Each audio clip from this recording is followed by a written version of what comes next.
Sunday dinner looked ordinary, but the heavy silence revealed that peace in that house was just for show. Antonio, a 78-year-old man, glanced around the table with a tired smile. His 3 children were there, restless, glued to their phones, complaining about the weather and mocking each other. None of them realized how much that old man had given up for every one of them. Antonio's wife, Mrs. Margarita, tried to hide her sadness by serving the food. "Eat while it's still warm," she said with a forced grin. The eldest, Renato, laughed loudly. "Warm like the soup at the nursing home, right, Dad?" The other 2 burst out laughing. Antonio stayed quiet. The joke seemed harmless, but it carried poison. In the last few months, the children had spoken about their parents with clear disdain. They thought the couple was dead weight, a burden, people who should rest and let the young ones take over. "Let's see if they survive without us," said the middle child, Livia, raising her wine glass. "Because honestly, taking care of you 2 has turned into a full-time job."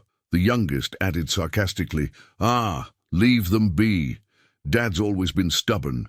He'll sell what's left and live off the change." Laughter filled the room, cutting through Antonio's chest like a blade.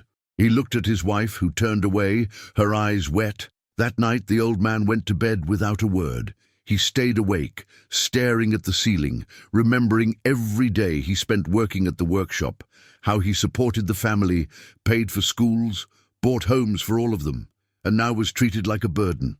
At sunrise he made coffee, called his wife and said in a calm tone, "Margarita, I think it's time we take a break." She looked at him startled. "What do you mean, Antonio?" "They believe they don't need us, so let's show them what life is like without us around." Margarita tried to reason with him, but Antonio was firm. The pain had turned into calm resolve. He didn't want revenge. He wanted to teach. That week, the couple packed a few simple bags. They told the children they were taking a few days off in the countryside. None of them seemed truly worried. Renato even joked, "Enjoy yourselves, and if you decide to stay there, no one will complain." The kids laughed. The old man only smiled faintly. On the road, as the bus left the city behind, Margarita cried quietly. Antonio held her hand and whispered, "Don't worry, my love. This is when they'll finally learn what they've lost." The couple went to a small farmhouse far away, a peaceful place surrounded by trees and memories. There, Antonio opened an old wooden box and took out a folder full of papers, stamps, and documents kept for decades. "Remember these?" he asked, opening the folder in front of his wife. She widened her eyes. "Those are the land papers." "Yes, and a few other things nobody has any idea about." Antonio was a humble man, but far wiser than his children believed. For years, he had quietly invested in small pieces of land, company shares and savings. Nothing flashy, but steady. "They laughed, thinking we had nothing," he said, his eyes calm but bright. "Well, it's time to prove this old man didn't live for nothing." Margarita hugged him tightly, tears running down her face. "And what will you do with all that, Antonio?"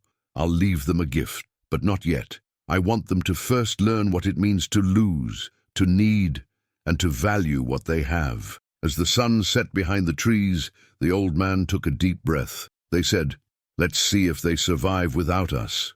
"Well then, now it's their turn to survive without me." And so, in silence, began the greatest lesson those children would ever learn: to understand the worth of love before time makes them pay the price of ingratitude.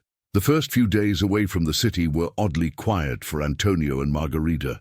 At the farmhouse, the only sounds were birds, wind brushing the leaves, and the distant bark of a dog. No car horns, no phones ringing, no messages from the children asking if they needed anything. On the third day, Margarita broke the silence while stirring her coffee on the porch. "Antonio, no one has called." He smiled halfway, unsurprised. "I know. That's exactly what I needed to see." In the city, the children's lives rushed on. Renato complained at the office about targets, deals, and money, but didn't remember to ask about his father's health. Livia posted photos at fancy restaurants, writing captions about family first, but couldn't bring herself to make a single call. The youngest, André, spent his nights at parties, swiping his card for money he hadn't even earned yet. Every once in a while, one of them texted in the family group, "Anyone heard if Dad's back yet? They're probably still in the countryside, LOL. They'll manage. They always do." And the conversation ended within seconds.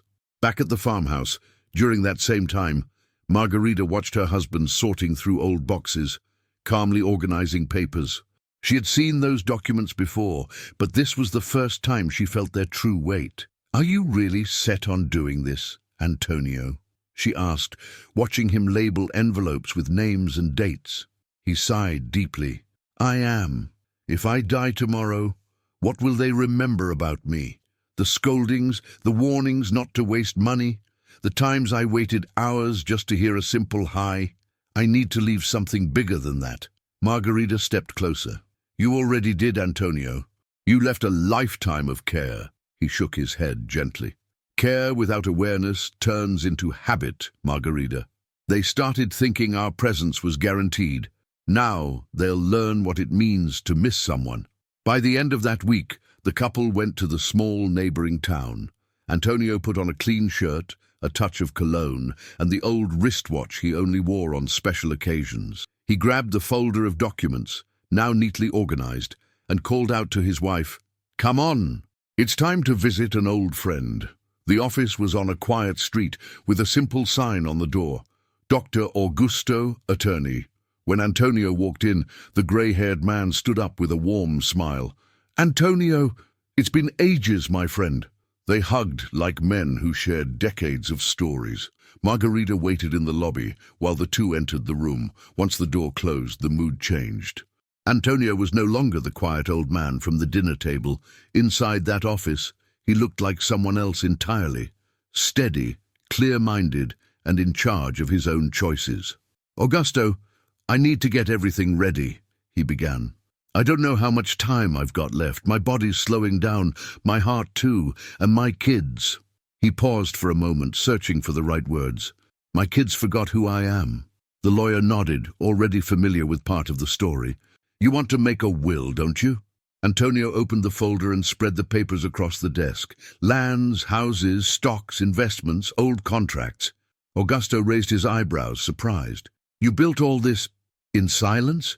Antonio gave a faint smile. "They always said I was too simple, that I didn't understand modern business. While they laughed, I bought cheap land, saved, reinvested. Every bit that was left I planted. And now it's all here." Augusto started reviewing the documents, taking notes, doing the math in his head. "Antonio, this is a fortune." "It's not about the money, Augusto," the old man interrupted. "It's about what that money can teach." He calmly explained his plan. He spoke about how the children had treated him and Margarita like a burden. He recalled the sentence that still cut deep. "Let's see if they survive without us." He talked about the disdain, the jokes, the lack of genuine visits, and how love had turned into convenience. "I don't want to punish anyone," he said firmly. "But if they ever have kids, I don't want them to repeat what they're doing to me. I want this inheritance to be more than money in the bank. I want it to be a father's final lesson." Augusto listened in silence. "Do you have something in mind? Rules, conditions?" Antonio looked out the window, watching the calm movement of the street. "I do, but I want to take it slow. First, I want my absence to sink in. I want to see who reaches out because they care and who only shows up when they need something. I want you to keep track of everything, calls, visits, any kind of contact." The lawyer frowned slightly. "You want me to monitor that?" "You've always been more than my lawyer, Augusto. You've been my friend. I want you to be both the eyes of the law and the eyes of conscience in this story." Meanwhile, back in the city, things were shifting in the children's homes. Renato's bills were piling up, a major deal had fallen through, and he started to miss that father who, even while scolding him, always found a way to help. Livia had argued with her husband and thought about calling her mother, like she used to during hard times, but stopped herself. Too much pride, not enough affection. Andre was falling behind on payments and losing sleep, but still tried to keep up appearances online. One Saturday night, the three met at Renato's house. In the middle of the small talk, the question broke the fake calm. "Don't you guys think it's weird they haven't come back yet?" asked Livia, staring into her glass. "They're probably enjoying it in the countryside," said Andre, uneasy. "They always talked about wanting to live there." Renato, quieter than usual, finally said, "What if something happened and we don't even know about it?" For the first time, their usual laughter gave way to an awkward silence.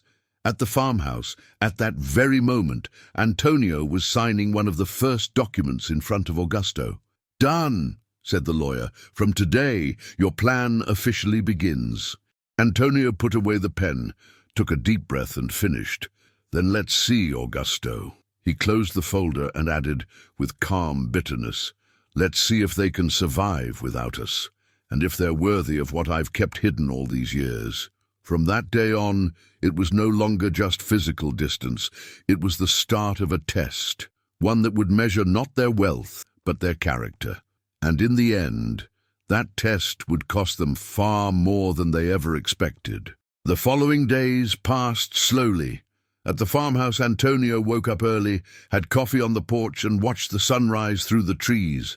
He looked peaceful, but deep down, a spark of purpose kept him strong. The plan had only just begun. Lawyer Augusto visited him every 2 weeks, bringing papers and notes.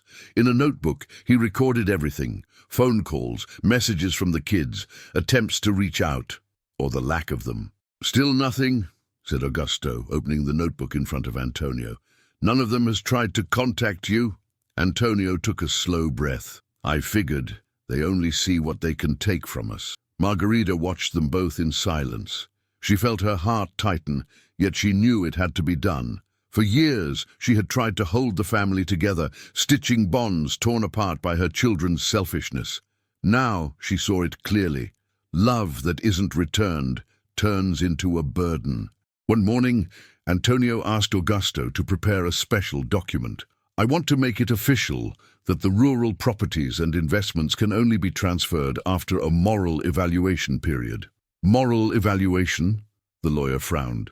"Yes," Antonio explained calmly. "I want you to observe, with witnesses, how my children behave without me. If they'll keep ignoring each other, if they'll fight over crumbs, or if they'll come together to help someone in need." Augusto wrote it all down, impressed by the old man's clarity. "That's a different kind of justice," he remarked. Antonio smiled. "I just want them to learn that respect is worth more than inheritance." Meanwhile, the children's lives were starting to crumble one by one. Renato, the eldest, faced a crisis at his company. He had made risky investments, believing his father would bail him out if things went wrong. The outcome was disastrous. Debts, delays, furious clients. Livia, on the other hand, discovered her husband had been gambling away their money. She tried to keep up appearances, but the panic was written all over her face. Andre, the youngest, had lost his job and didn't want to admit it. He kept posting old photos, pretending everything was fine. Without realizing it, all of them began to miss what they once dismissed: the steady presence of their father, their mother's guidance, the comfort of a simple call. One night, Renato called Antonio's number. It rang several times. No answer. He sent a message to Margarita. No reply. His anxiety grew. The next day, he went to their old house but found the gate locked, the windows covered. The garden, once spotless, was overgrown. "They really didn't come back," he muttered, scratching his head. He called his siblings. "We need to talk," he said, his tone more serious than usual. At their meeting, each carried a mix of guilt and fear. "What if they're sick?" asked Livia, trembling. "Or worse," said Andre, his eyes glassy.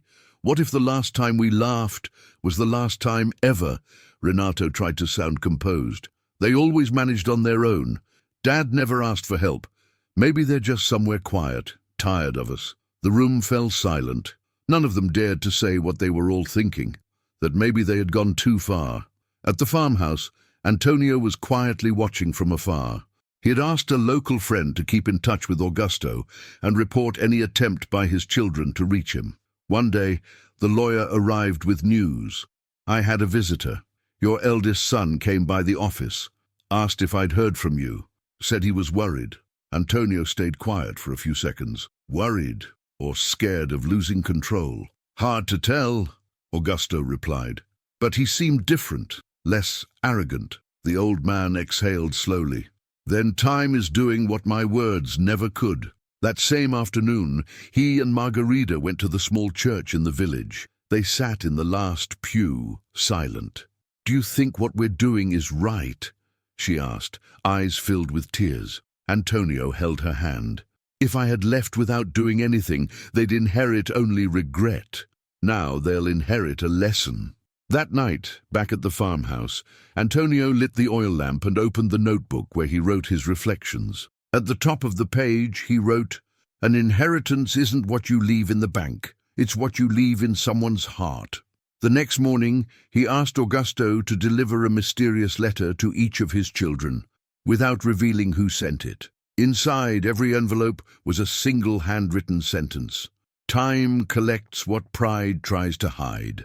When they received it, all three were puzzled. The handwriting looked familiar, but none had the courage to say aloud who it might be from. That same week, a small piece ran in the local paper. "Elderly man buys land in the region and donates it anonymously to a senior home." The news spread through town and eventually reached Livia. She showed the article to her brothers, her voice shaking. "Do you think it could be Dad?" Renato read carefully and replied softly, "If it is, he's sending us a message." The three fell silent. For the first time, they felt the true weight of guilt and the emptiness left by someone who had always been there. Meanwhile, on the porch of the farmhouse, Antonio folded the newspaper with a faint smile. "Did you say they saw the news?" he asked. "They did," replied Augusto. "Good. There's still time for them to change." Margarita looked at her husband tenderly. "You still believe in them?" "I always have, my love. I just couldn't keep feeding their mistakes." The wind blew softly that night and the old man closed his eyes. The plan was working. Slowly, the children's pride was breaking down, and in its place, something new was growing, remorse. But the biggest shock was yet to come, because the next step in Antonio's plan involved a secret kept for more than 30 years. That Monday morning, the sun seemed brighter than usual. Renato parked the car in front of lawyer Augusto's office, the same one his father had always trusted. He rushed inside, sweating, eyes red from several sleepless nights. "Mr. Augusto, do you have any news about my father?" he asked bluntly. The lawyer looked up over his glasses and answered calmly, "Renato, what exactly do you want to know?" Renato hesitated, swallowing hard. "I just want to know if he's okay. If my mother's okay too." They disappeared, and no one's answering the phone. Augusto watched him for a few seconds before replying. "Your father always knew how to take care of himself, but if you really want to know where he is, maybe you need to answer another question first." "Why now?" Renato looked embarrassed. "What do you mean? Why did you only decide to look for him now?" The silence filled the room. Renato looked away. Then the lawyer opened a drawer and pulled out a folded sheet of paper. "Your father left a letter for me to give you, if you ever came here." Renato took the envelope with trembling hands. When he opened it, he saw the unmistakable handwriting, firm, elegant, just like the notes his father used to leave when he was a child. "Son, time teaches more than any advice. I warned you that life does not forgive neglect or disrespect. You disregarded me as a man, as a father, and as an example. Now you must prove whether you're still worthy of carrying our name." Renato read to the end, unable to hold back tears. "He thinks I don't care about him," he said, voice cracking. Augusto replied softly, "He doesn't think. He knows what he felt, but he still believes you can change." That same day, Renato went to Livia's house. He found his sister crying, holding the same envelope. "He wrote to me too," she sobbed. "He said that love without gratitude rots, that ingratitude is the worst kind of poverty." Andre arrived shortly after, out of breath, eyes red. "I got a letter too," he said, pulling the paper from his pocket. He wrote that silence teaches what shouting never can. The three of them looked at each other. Their father's words hit harder than any scolding he'd ever given. "We have to find them," Renato said firmly. This isn't about inheritance anymore. It's about redemption. They started searching through the city, asking at bus stations, hotels, even churches. Nobody knew anything. Some vaguely remembered an elderly couple who had taken a bus weeks ago. They said they were heading to the countryside, a driver recalled. Nice folks, polite, said they wanted a break from the city. The siblings followed that lead. They drove out to the countryside, passing through small towns and dirt roads, asking about Antonio and Margarita, until at a small roadside shop an old lady recognized their photo. Oh yes, Mr. Antonio. A quiet man, always came by for bread and milk, lived on a little farm just past the bridge. Their hearts began to race. They drove down the dirt road, dust flying, anxiety building. But when they arrived, the gate was closed, and the house stood empty. Everything looked untouched. Flowers still in bloom, a table on the porch, curtains drawn. On the table lay an envelope with 3 names written by hand. Renato opened it carefully. Inside was a single letter. Children, if you've come this far, it means you're beginning to understand the value of presence. Life isn't about what you earn, but about what you give. You taught me what loneliness feels like inside a full house.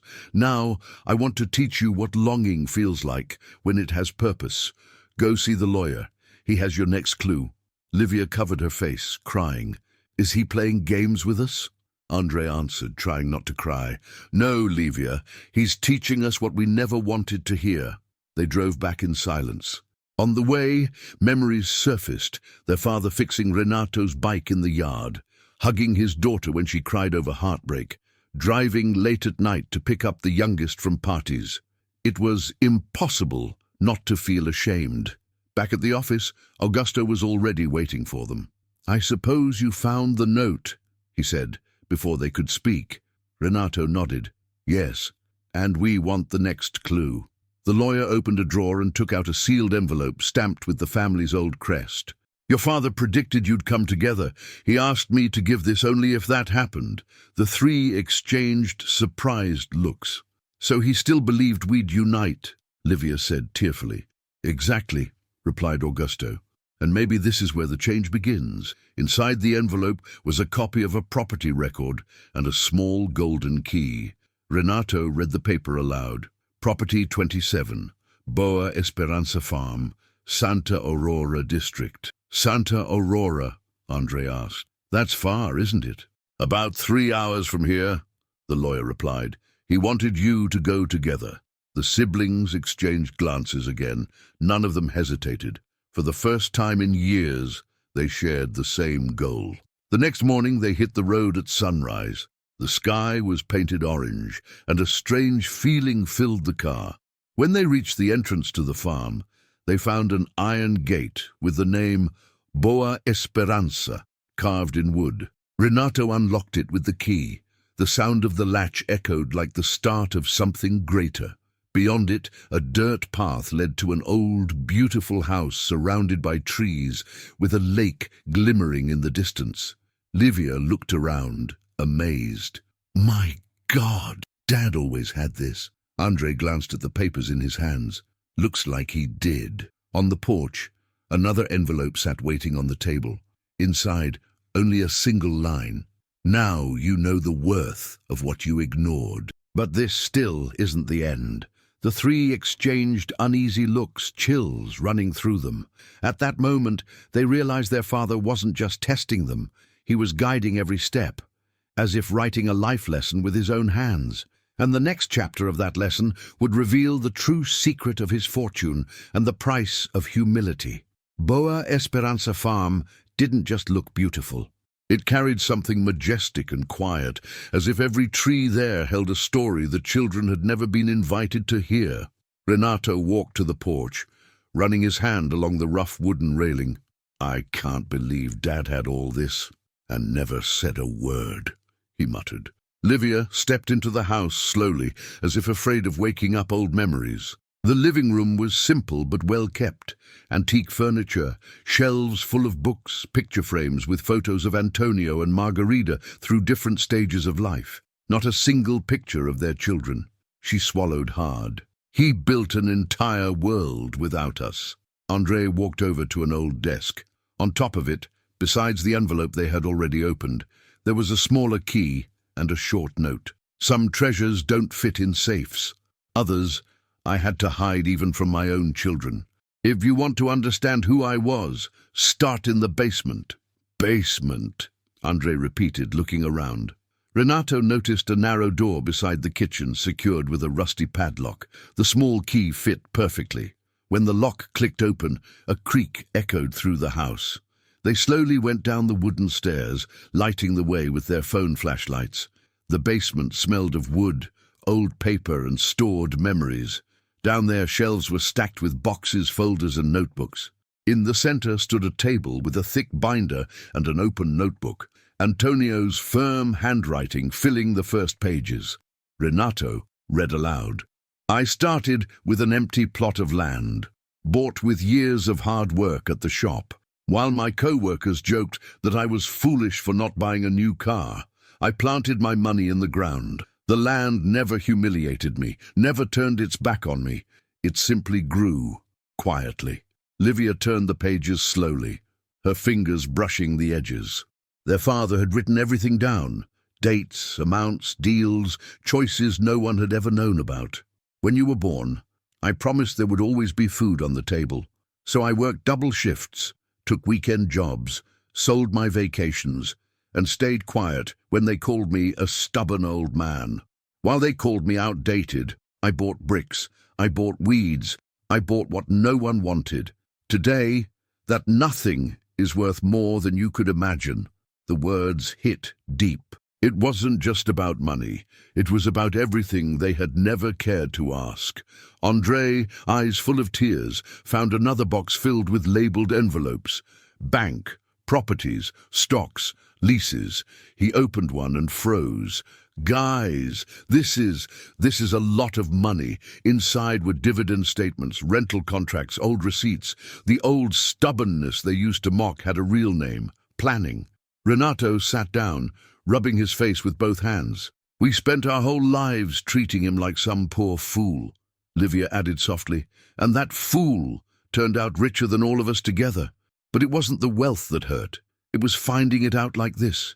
Too late, alone, without the man who built it there to tell his story.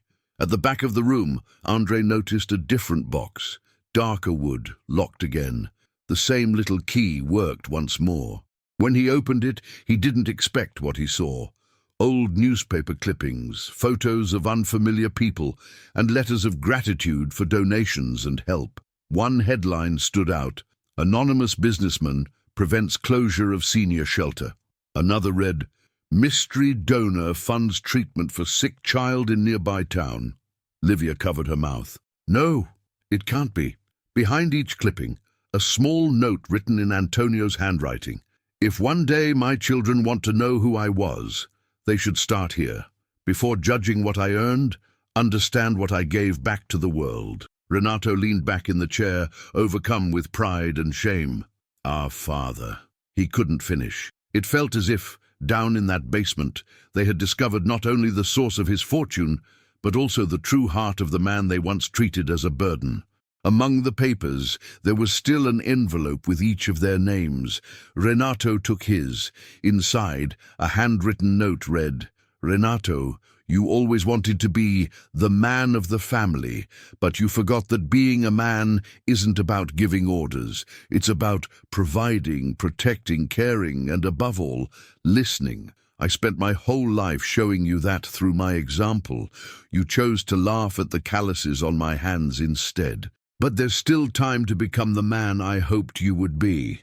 Livia opened hers, hands trembling. Livia, you've always had a beautiful heart, but you let the fear of what others think harden it. She had spent so much energy trying to show off a perfect life, while our real life was slowly being left behind. The house was full of photos, but empty of presents. My daughter, there's no wealth that can make up for the regret of a hug we never gave. Andrei took a deep breath before opening the envelope with his name on it. Andrei, you were always my restless boy. You chased big dreams but ran from small responsibilities. You forgot that character is proven in the things no one sees. If you want to be great, start by being dependable. The world doesn't respect people who only show up for the good parts. None of them could speak for several minutes. It felt like their father was sitting right there with them, watching each of them with that same mix of firmness and love that only he had. After a while, Renato broke the silence. All of this, it's more than an inheritance. Livia nodded, wiping her tears. It's a mirror, and what we see in it isn't pretty.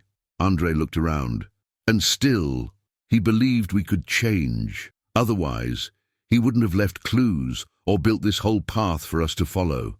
Back at the main table, they noticed one last envelope, larger, with all three of their names on it. Renato opened it carefully. It was a draft of the will.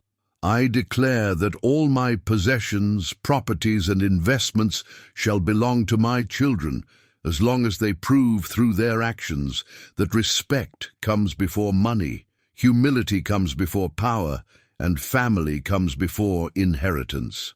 My friend and lawyer Augusto shall observe their conduct for a determined time. Whoever uses my name to take advantage of others will lose everything. Whoever uses what I've left to lift others will earn more than assets. They'll earn the chance to become better than me. Signed, Antonio. Renato ran his hand over the text as if he could still feel his father there. He doesn't just want to divide assets. He wants to divide responsibility. Livia took a breath. And what if we fail? Andre answered with a sincerity he'd never shown before. Fail? We already did. The real question now is, do we have the courage to change? Outside, the sun was setting behind the trees, painting the sky orange. As the light came through the cracks in the basement, it lit up the papers, the photos, the memories, and three siblings who, for the first time, were looking in the same direction. They didn't know it yet, but that will wasn't just a legal document. It was the start of a long, painful, and transformative trial, one where the true reward wouldn't be the fortune, but the chance to recover the love they had let slip away. And somewhere, far away, Antonio watched everything in silence. Because some fathers have to disappear for a while so their children can finally learn how to see. 2 days after visiting the farm, the three siblings were back in Augusto's office. The lawyer was waiting, serious, his leather folder open on the desk. So, you found the will, he said bluntly. Renato nodded. We did, and we understand now that Dad wants us to prove we've changed. Augusto folded his hands on the desk. He doesn't want you to prove it to me or to him. He wants you to prove it to life itself. Livia frowned. And how do we do that? The lawyer opened a sealed envelope and began to read. The conditions for releasing the inheritance will be evaluated over 6 months. During that time, my children must show, through real actions, that they've learned the value of empathy, work, and unity. He looked up and continued. Your father was very specific. Each of you has a task. Renato, anxious, asked, A task? Yes. Augusto pulled out 3 sheets and handed them over. Renato, you'll be responsible for managing, without pay, a community project at a small auto shop your father supported for years. The goal is to teach underprivileged young people to work with honesty and dignity. Renato was speechless. No pay? No pay, confirmed the lawyer. Only the reward of learning to serve. Livia looked at her own paper. Organize and rebuild the city's retirement home, making sure it runs independently without asking for government funding. She sighed. He wants me to care for the elderly, after everything I did to him. Augusto replied simply, Exactly. That's the point. Andre opened his envelope with trembling hands. Help a struggling family get out of debt in 6 months, using only knowledge and effort, not money. He looked confused, but I don't even know where to start. The lawyer gave a faint smile. That's how he always taught you, by starting from scratch. The three stood silently, taking it all in. This wasn't a will. It was a mirror placed in front of them. The following weeks were a real wake-up call. Renato, used to giving orders, now found himself in a modest garage, surrounded by worn tools and wary young men. "What's the suit guy doing here?" one of them joked. Renato took a breath, trying to learn what real work means. At first, everything felt awkward. He sweated, got his hands covered in grease, made mistakes, and became the butt of jokes. But little by little, he began to blend in. He realized that in that workshop, no one cared about fancy clothes, only about effort. One afternoon, one of the boys, Vinicius, just 17, said, "You've changed, sir. At first I thought you'd come here just to show off." Renato laughed wearily, wiping his hands with a rag. "I didn't think I'd change this much either, kid." Meanwhile, Livia spent her days at the nursing home her father once helped fund. The place was in ruins, broken beds, moldy walls. On her first day, an elderly woman took her hand and asked softly, "Are you Mr. Antonio's daughter?" "I am," she answered, moved. "Oh, he used to bring us soup and blankets, a good man with a huge heart." The woman's words pierced her gently, like a sweet ache. Livia spent weeks organizing donations, fixing up the building, and listening to stories about her father, stories full of respect and gratitude. Every day they taught her more about all the things she had ignored while chasing appearances. Andre, the youngest, started his task visiting struggling families. He met one that struck him deeply. Joanna, a single mother with 2 kids and debts that almost cost her the house. He spent days listening, studying, and little by little helped her renegotiate bills, organize her finances, and even start a small stand in her garage. "You seem to know what you're doing," Joanna said gratefully. "I learned from my father, even when I didn't realize it," Andre replied, smiling for the first time in months. 6 months passed. The lawyer brought the siblings together again. When they walked into his office, they were almost unrecognizable. Renato wore simple clothes, grease stains still on his hands. Livia had her hair tied up and wore a nursing home shirt. Andre carried a folder full of notes with a steadiness none of them had ever seen in him. Augusto smiled proudly. "So, how was the journey?" Renato spoke first. "At first I thought it was punishment. Then I realized it was forgiveness." He told them about the boys, about learning to teach without commanding. Livia added, "The home is running again. The most beautiful part is that none of the elders knew Dad was the main donor. He helped quietly, did good, and disappeared." Andre, emotional, opened his folder. "Joanna's family is debt-free now. She supports her kids with her own business." Augusto looked each of them in the eyes and said, "I think you've learned the first part of what your father wanted, that true wealth isn't what you keep, but what you change." He stood up and handed each of them another envelope. Inside, a dated and signed letter from Antonio. "If you've come this far, congratulations. You've learned that work without love is vanity, and money without purpose is hollow. Now, if you want what's mine, you must prove you've also learned to forgive. Because forgiveness is the one inheritance no judge can divide." Tears streamed down Livia's face. Renato closed his eyes, feeling both the weight and the relief. Andre, quieter, asked, "Where is he now?" Augusto smiled faintly. "Maybe closer than you think." Before they could ask, he pointed to the corner of the desk. There lay a small envelope with the address of a private hospital in a nearby town. Renato grabbed it with trembling hands. "He's alive," the lawyer nodded. "Yes, but his time is running out." Their hearts sank. After everything they'd discovered, everything they had learned, now they had so little time left. Just enough to ask for forgiveness while there was still a chance. And so, through tears and urgency, the 3 left the office, not knowing that seeing their father again would be the most powerful and painful moment of their entire journey. The hospital sat in a quiet town, surrounded by mountains and silence. When the siblings' car stopped in front of the white building, each of their hearts beat unevenly. Livia got out first. Her hands shook so much she could barely hold her purse. Renato took deep breaths, trying to appear strong, though fear showed in his eyes. Fear that they might have come too late. Andre walked a few steps behind, head down, whispering to himself, "I just want him to forgive me. That's all." At reception, a nurse recognized the name right away. "Oh, Mr. Antonio." He's in room 214. Please be quiet when you go in. He's weak but still very lucid. Renato nodded, and the three followed down the hallway. The hum of machines, the smell of disinfectant, the chill of the air conditioning, everything felt heavier than usual. When they reached the door, they froze. "What if he doesn't want to see us?" Livia whispered. Renato swallowed his tears. "Then we'll wait outside until he does." Andre knocked softly. A weak but steady voice came from inside. "You can come in." They opened the door slowly. Antonio lay in bed, a grey blanket over his chest, his hair whiter than ever. But his eyes, they still carried that same mix of wisdom and warmth. When he saw all three together, a faint smile formed on his lips. "So, you finally decided to show up."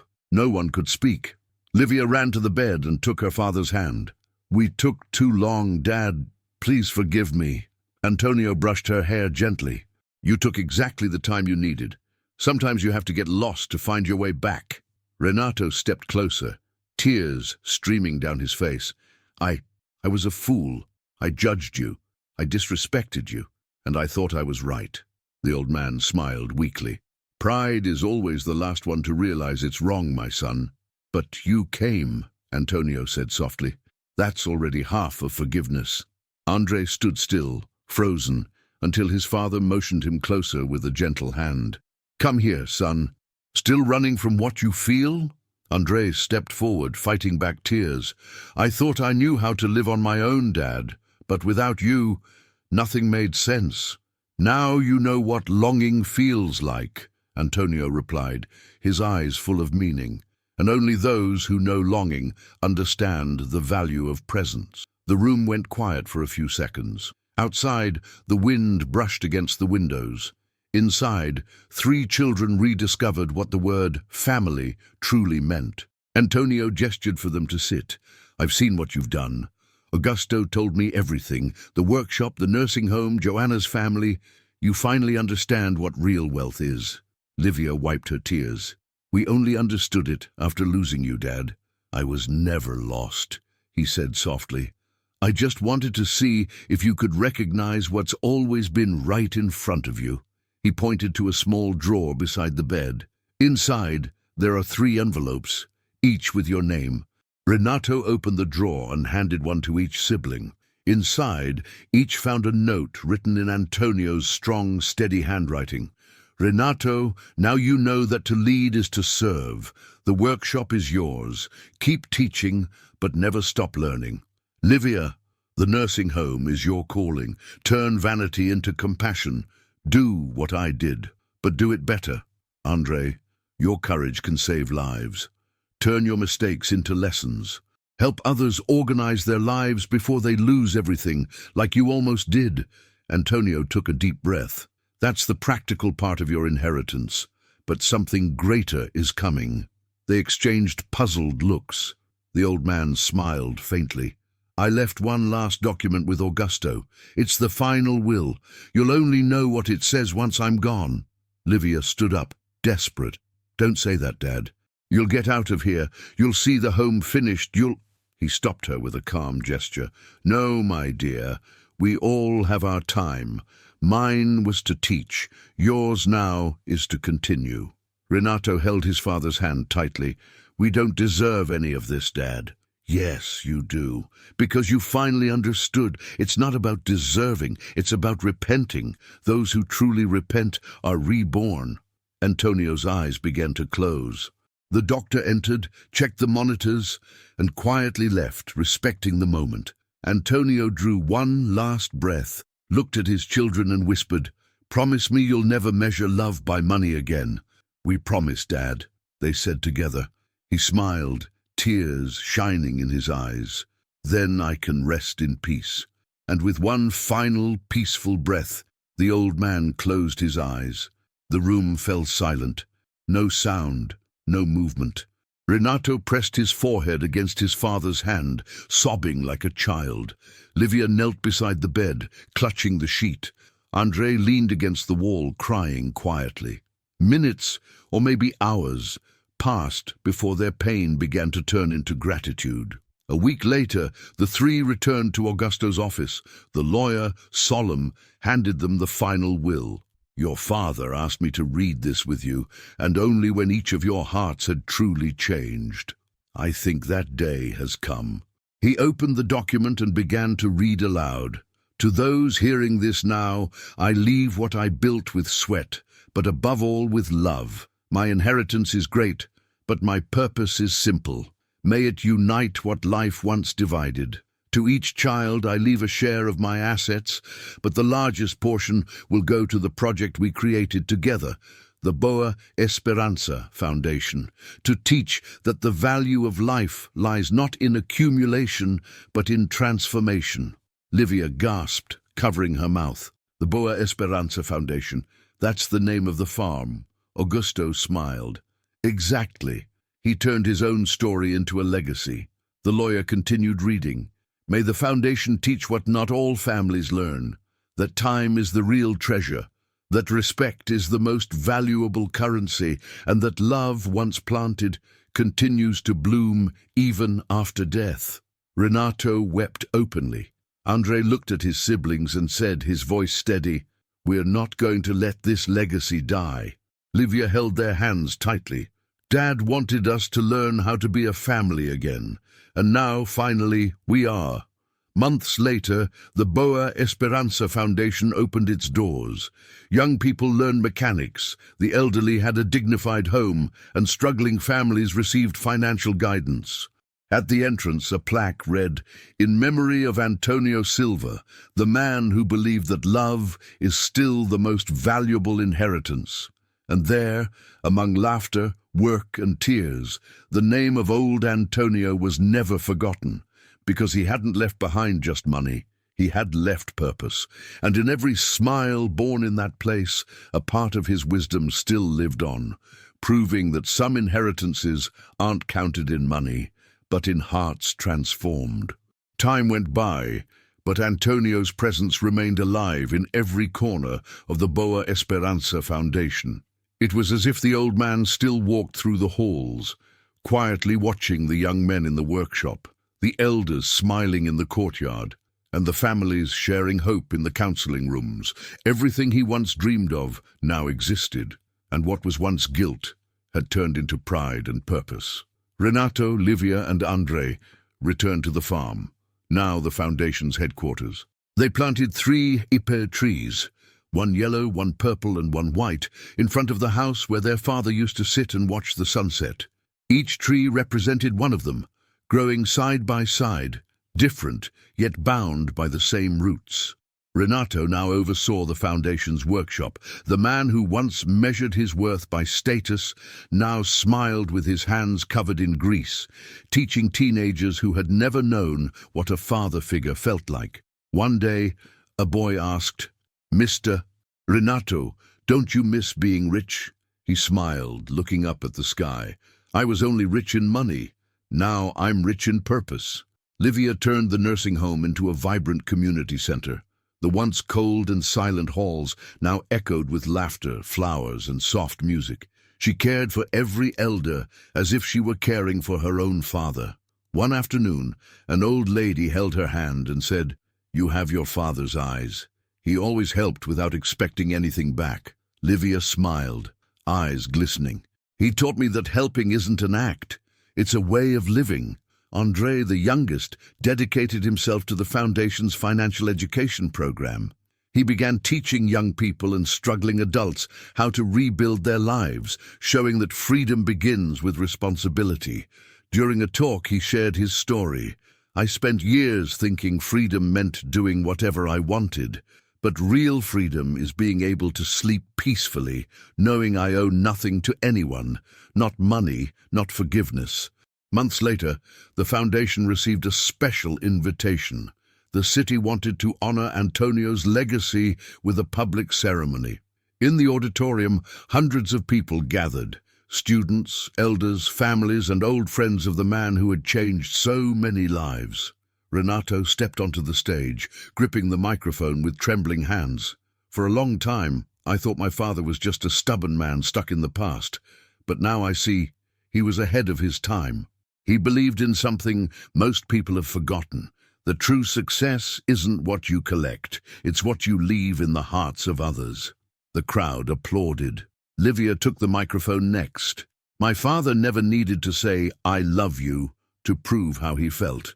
He showed it, in his care, his silence, his example. And now I understand.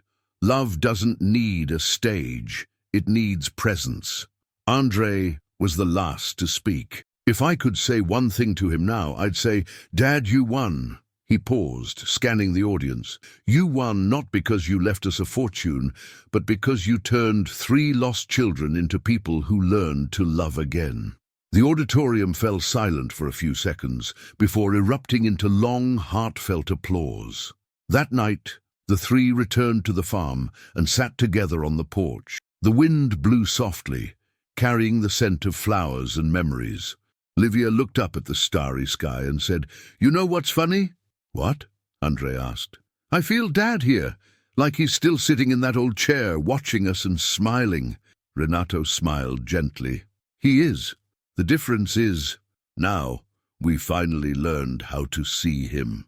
Silence filled the air, the kind that doesn't hurt, but comforts. Livia rested her head on her brother's shoulder. "We spent so much time chasing things that didn't matter, and what really mattered was always right here," Andre said, pointing to his chest. Suddenly, an envelope slid under the porch door. It was old, yellowed, stamped with the seal of lawyer Augusto. Renato picked it up, puzzled. "What's this?"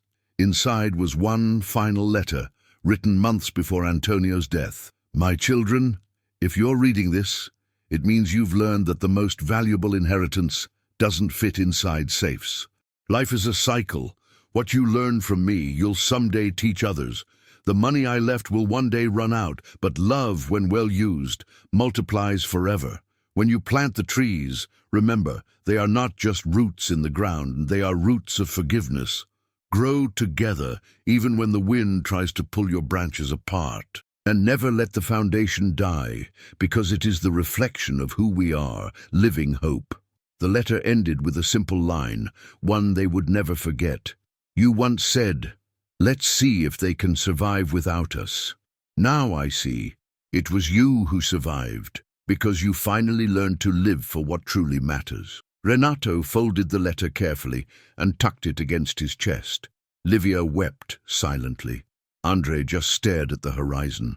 The 3 trees swayed gently in the breeze, as if Antonio himself were there, blessing the moment. Years passed, and the Boa Esperanza Foundation grew.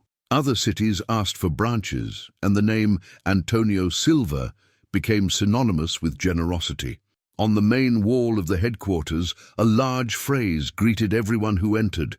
"It's not money that changes the world, it's people who learn to use it with love." Renato became a mentor to young mechanics and entrepreneurs. Livia became a leader in compassionate care and was invited to speak about empathy and family. Andre launched a free program in community financial education. With every student, every elder cared for, and every family transformed, their father's legacy multiplied, like a flame that never went out. One afternoon, many years later, with his hair now silver, Renato walked along the farmhouse porch. The trees his siblings had planted stood tall and strong, their wide branches intertwined, a living monument to love, forgiveness, and everything Antonio Silva had taught them about the true meaning of wealth. He looked up at the sky and whispered, "Dad, I think we finally understand." At that exact moment, a gentle breeze swept through, scattering a few yellow gypes blossoms across the ground. Renato smiled. Livia appeared in the doorway carrying 2 cups of coffee. "Talking to yourself again?" "No, I was talking to him." Andre walked over, laughing. "And what did he say?" Renato gazed toward the horizon. "That he's proud." They laughed together, at peace. And in that laughter, there was something time could never take away. The reunion with the love they had lost, the forgiveness that took years to arrive, and the certainty that their father had never truly left. The sun set behind the mountains, painting the sky in shades of gold. The camera of imagination pulled back, revealing the entire farm. The trees, the lake, the old house, and the sign of the foundation. Then came the voice of a narrator, calm and wise, like that of an old sage. Life is a cycle. One day we're children who think we know everything. The next, we discover that wisdom is realizing how much we still have to learn. Love doesn't die. It becomes a lesson. And the greatest inheritance a father can leave is teaching his children how to live without him, but never without what he taught them. The image froze on the trees, swaying gently in the wind, and across the screen appeared the final words, soft yet powerful. Some heirs receive money, others inherit a destiny. And you? How have you treated the ones who truly love you? Sometimes life gives us the chance to change before it's too late, and other times it only leaves us with regret. Share in the comments. What did this story teach you? If it touched your heart, leave a like, share it with someone who needs this message, and subscribe for more stories like this one, because in the end, the truest inheritance is the love we spread while we still have time.